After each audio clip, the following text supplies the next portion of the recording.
আসসালামু আলাইকুম প্রিয় শিক্ষার্থীরা, আশা করি সবাই ভালো আছো।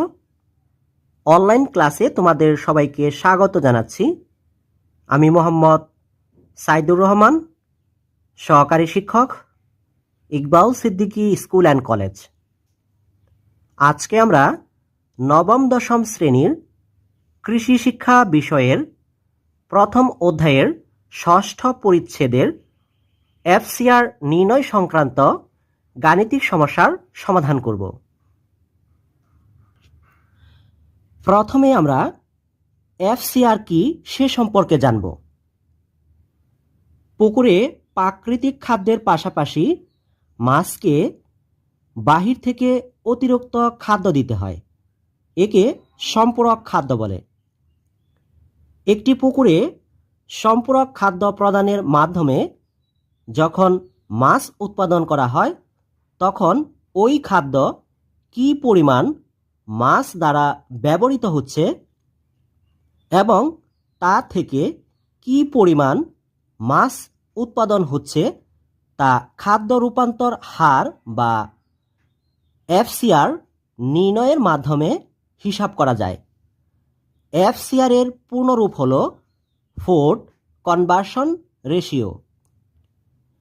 সুনির্দিষ্টভাবে বলতে গেলে খাদ্য রূপান্তরের হার বা এফসিআর হচ্ছে খাদ্য প্রয়োগ ও খাদ্য গ্রহণের ফলে জীবের দৈহিক বৃদ্ধির অনুপাত।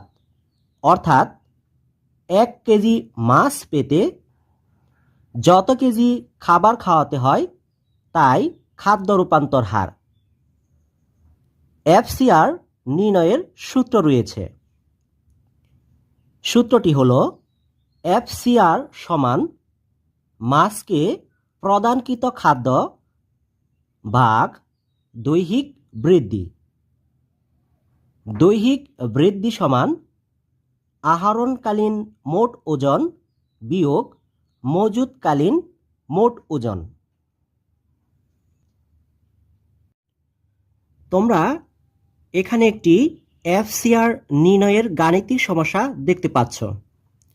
গাণিতিক সমস্যাটি হল, বেলাল সাহেব তার পুকুরে 10 কেজি পোনা ছেড়ে 40 কেজি সম্পূরক খাদ্য প্রয়োগ করে বছর শেষে 180 কেজি মাছ পেলেন। বেলাল সাহেবের প্রয়োগকৃত খাদ্যের এফসিআর নির্ণয় করো। তাহলে এখানে যা দেওয়া রয়েছে আমরা সেগুলো প্রথমেই তুলে নিব। এজন্য আমরা লিখতে পারি, দেওয়া আছে মজুতকালীন পোনার মোট ওজন। প্রশ্নে বলা হয়েছে পুকুরে 10 কেজি পোনা ছেড়ে, তার মানে মজুতকালীন পোনার মোট ওজন 10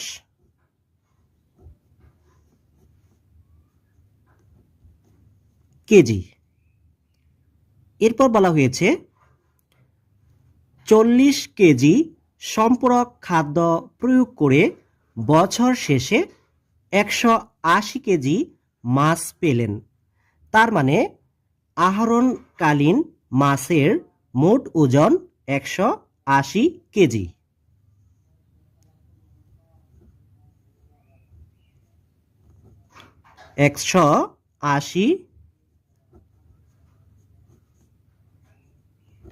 কেজি।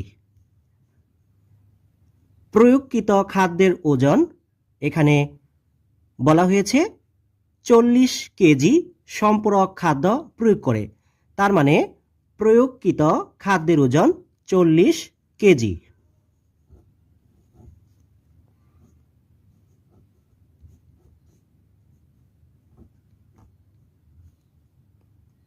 এবার আমরা মাছের দৈহিক বৃদ্ধি বের করব।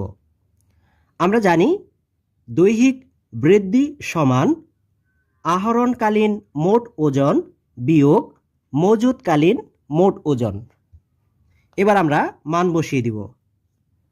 আমরা আহরণকালীন মোট ওজন পেয়েছি 180 কেজি, তার মানে এর মান বসাই আমরা 180 বিয়োগ মজুদকালীন মোট ওজন। মজুদকালীন পোনার মোট ওজন ছিল 10 কেজি। তাহলে লিখব 10 কেজি।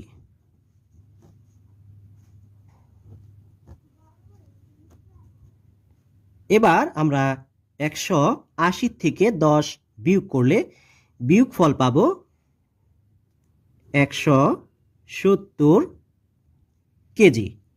তার মানে মাছের দৈহিক বৃদ্ধি পেলাম 170 কেজি। এবার আমরা সূত্র প্রয়োগ করব। আমরা জানি FCR সমান মাছকে প্রদানকৃত খাদ্য ভাগ দৈহিক বৃদ্ধি। এবার আমরা মান বসিয়ে দিব। এখানে মাছকে প্রদানকৃত খাদ্য পেয়েছিলাম 40 কেজি। তার মানে আমরা এখানে লিখব 40 ভাগ দৈহিক বৃদ্ধি।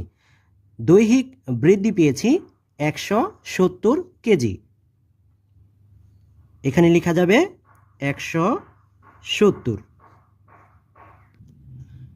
এখন 40কে 170 দিয়ে ক্যালকুলেটরে ভাগ করলে আমরা ভাগফল পাই 0.23। তার মানে আমরা বেলাল সাহেবের প্রয়োগকৃত খাদ্যের FCR এর মান পেয়ে গেলাম এবং এই মান হলো 0.23। সর্বশেষ আমরা লিখতে পারি সুতরাং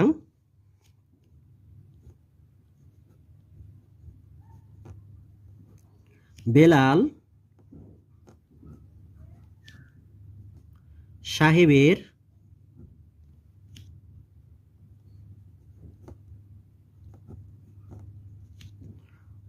প্রয়োগকৃত খাদ্যের